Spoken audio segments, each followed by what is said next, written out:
Hi friends, இன்றைக்கி சூப்பரான cheese dosa எப்படி செய்யறதுன்னு பார்க்கலாம் வாங்க. அதுக்கு ஃபஸ்ட்டு 1.5 கரண்டி மாவு எடுத்து நல்லா இந்த மாதிரி ரவுண்ட் ஷேப் போட்டுக்கலாம். அப்புறம் தேவையான அளவுக்கு உங்களுக்கு எவ்வளோ தேவையோ அந்தளவுக்கு வெங்காயம் போட்டுக்கோங்க. வெங்காயம் நிறையா போட்டிங்கன்னா சூப்பராக இருக்கும். வெங்காயம் இந்த மாதிரி நல்லா தோசை மேலே நல்லா தூவி விட்டுக்கோங்க. அடுத்தது வந்து கேரட் இந்த மாதிரி நல்லா துருவி வச்சுக்கோங்க. அது கேரட்டும் வந்து நிறைய போடணும், அப்போ தான் வந்து செம்ம டேஸ்ட்டாக இருக்கும். இந்த மாதிரி எல்லா பக்கம் ஈவனாக படுற மாதிரி நல்லா பரப்பி விட்டுக்கோங்க. அதில் கொஞ்சம் கொத்தமல்லி, கொஞ்சம் கருவேப்பிலை தழை போட்டுக்கோங்க.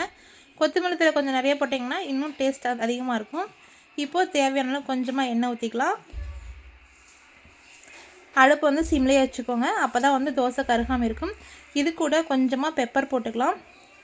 பெப்பர் போட்டு ஸ்லைஸ் சீஸ் இருக்கு இல்லைங்களா, அதை எடுத்து இந்த மாதிரி மேலே வச்சு ஒரு 2 செகண்ட் வந்து மூடி வச்சுருங்க.